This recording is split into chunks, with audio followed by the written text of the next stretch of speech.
योग ज्ञान सिद्धर ओम श्री राजयोग गुरु चरणम.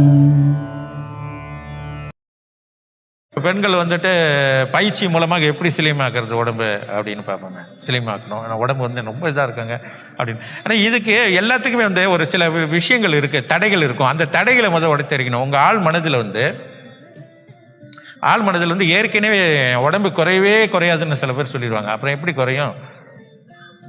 அவங்களே முடிவு பண்ணிடுவாங்க குறையாது. சிலர் என்ன செய்வாங்க, பயிற்சிலாம் செய்வாங்க. பயிற்சி செய்த பிறகு எக்ஸசைஸ் அதை சிலிம் அது இதுக்கு போவாங்க, ஜிம்முக்கு போவாங்க, இன்னும் உடம்பு குறைக்கிறதுக்கான எல்லாமே செய்வாங்க. அப்புறம் வந்த பிறகு கொஞ்ச நாளில் முன்னே இருந்ததை விட டபுள் ஆயிரும். ரொம்ப ஃபாஸ்ட்டு. அவங்க அதாவது போயிட்டு ஜிம்முக்கு போயிட்டு அவங்க உடம்பு குறைக்கிறது, அழகு நிலையத்துக்கெலாம் போவாங்க, உடம்புலாம் குறைப்பாங்க. குறைப்பது வந்து டைம் எடுத்திருக்கோம். ஒரு 6 மாதம் கூட பிடிச்சிருக்கலாம், இல்லை 1 வருஷம் பிடிச்சிருக்கலாம். இவ்வளோ கஷ்டப்படுவாங்க. ஆனால் உடம்பு ஏறுறது வந்து 1 மாதத்தில் பழைய நிலைக்கு வந்துடுவாங்க. ரொம்ப சீக்கிரம் 1 வருஷம் கஷ்டப்பட்டுட்டு ஒரே மாதம்தான் முன்ன இருந்தது மாதிரி ஆயிடுவாங்க. அதுக்கு என்ன காரணம் அப்படின்னு பார்த்தீங்கன்னு சொன்னால், ஒன்று வந்து நான் சொன்னது போல் என் உடம்பு இன்னும் குறையவே குறையாதுன்னு அந்த மாதிரி பதிவுகளுக்கெல்லாம் வெளியாக்கணும் ஒன்று. இன்னொன்று வந்து அவர்களுடைய குடும்பத்தில் யாராவது நல்ல சைஸாக இருப்பாங்க. ஒரு ஃபாதராக இருக்கலாம், ஃபாதர் ரொம்ப பெரிய சைஸ், அல்ல மாதராக இருக்கலாம், அல்ல அவரோட மின் வீட்டுக்காரர் வந்து ஒரு சைஸாக சின்ன வயசுலேருந்து பார்த்துருக்கலாம், அல்லது வந்து பக்கத்து வீட்டுக்காரர்கள் யாராவது இருக்காங்க, அல்லது நண்பர்கள் பெரிய சைஸ் உள்ளவங்கள அவங்க பார்த்துக்கிட்டே வந்திருக்கணும் வாழ்க்கையில்.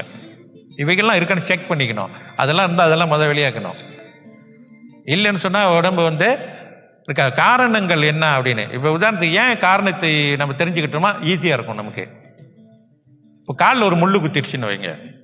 ஒரு முள்ளு குத்திருச்சுன்னு சொன்னால் முள்ளை எடுக்காமல் நீங்கள் என்ன வைத்தியம் செய்தாலும் அந்த வலி நிற்காது.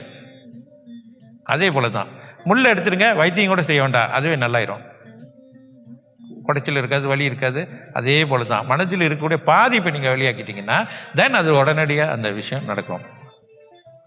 சரி, உடம்பு வந்து எப்படி வந்து பயிற்சி மூலமாக செய்ய முடியாதுன்னு இல்லை, 100% செய்யும். ஆனால் முயற்சி, அதுக்கு டைம் எடுக்கணும். அது நீங்கள் டைம் எடுத்து அதுக்கு ஏற்றார் போல் நீங்கள் வந்து ஒவ்வொரு நாளும் அந்த பயிற்சி கொஞ்சம் முழுமையாக ஈடுபட வேண்டும்.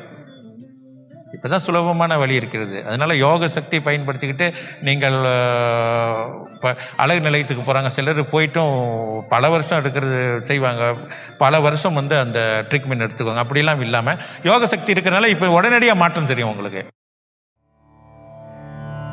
योग ज्ञान सिद्धर ओम श्री राजयोग गुरु चरणम.